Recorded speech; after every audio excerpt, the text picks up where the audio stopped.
Alassane Ouattara, qui gracie 3100 détenus. Alors justement, Alassane Ouattara, il a annoncé, il y a quelques jours, avoir accordé des grâces présidentielles pour 3100 prisonniers de la crise post-électorale. Pour sa part, l'opposition, elle indique clairement que la Côte d'Ivoire n'a pas besoin de grâce présidentielle, mais surtout d'un État de droit. Ça vous choque ?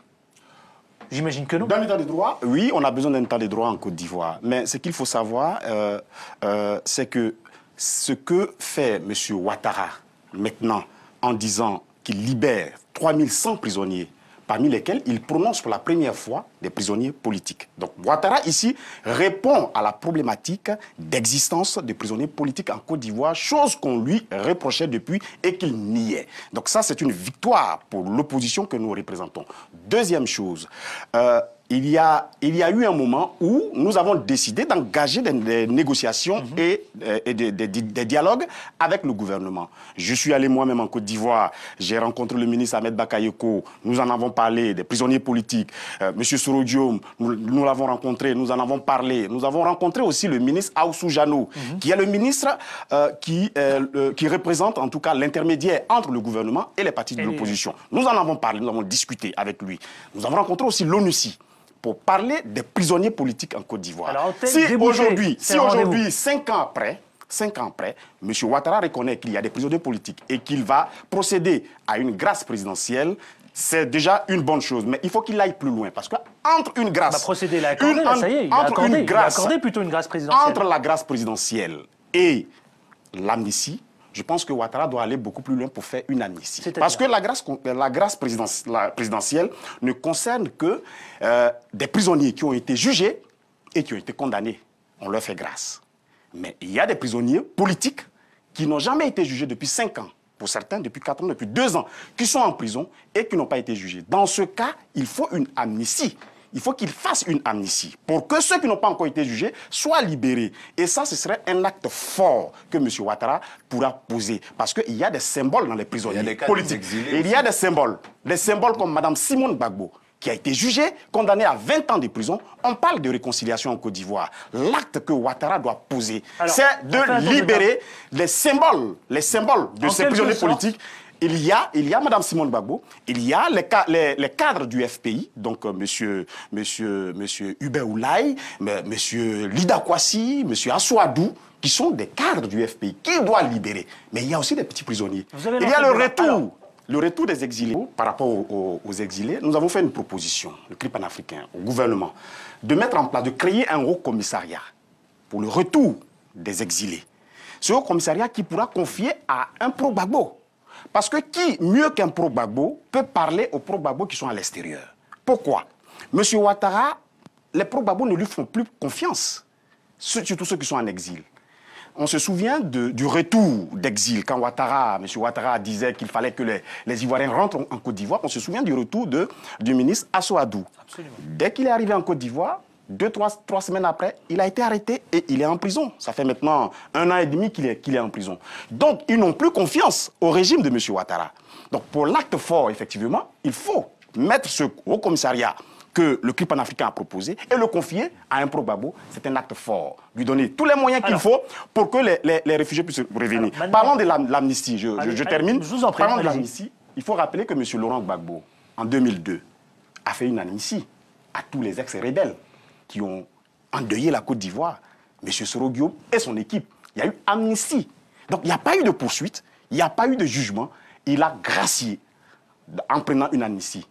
M. Ouattara, Gbagbo, c'est le gentil, royal, et que Ouattara, c'est le méchant, et que c'est celui... Ce sont les actes qui parlent. Hein. Je ne sais pas, ce sont les actes qui parlent. Je vous dis que M. Gbagbo a pris une amnistie pour des rebelles. M. Soro Diom et son équipe. C'est pas une question de gentil ou méchant. C'est pas une question de gentil ou méchant. C'est ce qu'il est en train de dire quand même, Abdelhaki.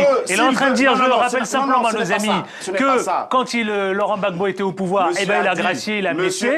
Et quand Ouattara il est au pouvoir, pourquoi M. Gbagbo... C'est-à-dire que quand on veut une réconciliation effective, on peut poser pourquoi M. Gbagbo l'avait fait? Il les a posés depuis 1 an déjà. Pourquoi il avait fait M. Gbagbo? C'est des petits pas dans la bonne direction, mais il faut qu'il fasse pas plus grand. Pourquoi il le faisait en son temps? Parce qu'il y avait une rébellion et il voulait que le pays soit unifié, il voulait la paix, il a pris l'amnistie. M. Ouattara veut la réconciliation, qu'il fasse une amnistie, qu'il libère Mme Gbagbo et qu'on aille tous à la réconciliation. Et il y a une grande partie des Ivoiriens, la moitié même des Ivoiriens, qui en souffrent parce qu'ils ont des parents qui sont en prison, qui en souffrent parce que M. Gbagbo est en prison, Charles Blé Goudé est en prison, il y a des exilés. M. Ouattara est président de la République. Ce n'est pas contestable. Il est président, il faut qu'il pose des actes forts pour que nous allions à la réconciliation. Il y a des symboles, il faut qu'il touche ces symboles pour que son nom soit gradé le message et que son passage a été transmis. Je sais qu'on est très regardé là-bas. Le combat politique de cette génération-là, le combat politique de cette génération-là est passé. Le combat politique de cette génération s'en va. Et M. Alassane Ouattara, dont même les Centrafricains devraient prendre exemple, parce que c'est à peu près les mêmes situations qu'ils auront à gérer. Nous aimerons pouvoir prendre exemple également sur lui, de sa capacité à dégager les générations futures des problèmes du passé. Effectivement, sur cette question, oui. La place de l'opposition. Oui, l'opposition a sa place. Souvenez-vous qu'en mai 2015 a été mis en place la CNC, la Coalition nationale pour le changement, dans laquelle il y avait toutes ces grandes personnalités. M. Bani, Charles Konabani, Mamadou Koulibaly, le FPI de M. Aboudraman Sangaré. Des poids lourds quand même. Il y avait des poids lourds.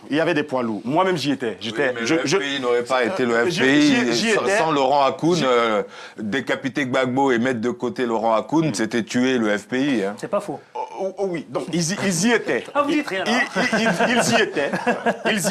Ils y étaient. Et donc, cette opposition, la coalition nationale d'opposition, a fonctionné à un moment donné, a donné de l'espoir aux Ivoiriens. Sauf que, comme le venait de le dire M. Glaser, l'ego des personnalités et des partis traditionnels, les partis traditionnels, hein, comme le FP, qui est un ancien parti, qui souvent dit « nous sommes les pourvoyeurs de troupes », donc qui ne se mesure pas à nous autres qui sommes les petits partis politiques. Mais il arrivera un moment où cette opposition va faire une mutation. Et la jeunesse va prendre les choses en main. Et c'est ce qui arrive aujourd'hui. La CNC a fait son bilan. Les égos ont disparu, ils ont fui, ils ont tous fui la CNC. Nous y sommes restés. Nous sommes restés à la CNC. Et le jeune président de la CNC aujourd'hui s'appelle M. Jean Baenok. C'est lui qui conduit les choses. Nous avons fait le bilan. Vous avez fait vice-président d'ailleurs, non ? Moi, je suis vice-président chargé de la communication, du marketing politique et du numérique. Et donc, nous avons fait le bilan et nous sommes dans les perspectives. Nous disons que l'élection présidentielle est différente de l'élection législative et des locales des mairies. Nous allons aller dans la bataille législative. L'opposition a toute sa place en Côte d'Ivoire et c'est la jeunesse qui va prendre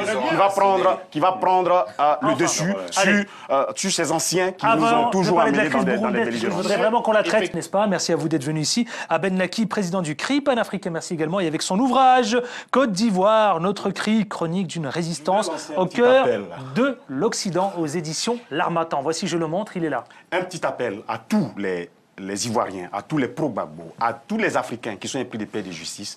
Le 28 janvier s'ouvre le procès du président Laurent Gbagbo. C'est là qu'il faut être. Il faut que tout le monde soit le message est passé. À La Haye pour soutenir le président Laurent Gbagbo, pour qu'il soit libéré, qu'on ait une vraie et réelle réconciliation. Voilà, réconciliation. On est bien sûr dans une logique d'unité, de réconciliation et tout ça. Et merci à Antoine Glaser, journaliste spécialiste Afrique. Merci messieurs. Merci à toute l'équipe technique, au réalisateur Valerio. À la semaine prochaine avec autant de plaisir. D'ici là, portez-vous bien. Ciao, ciao.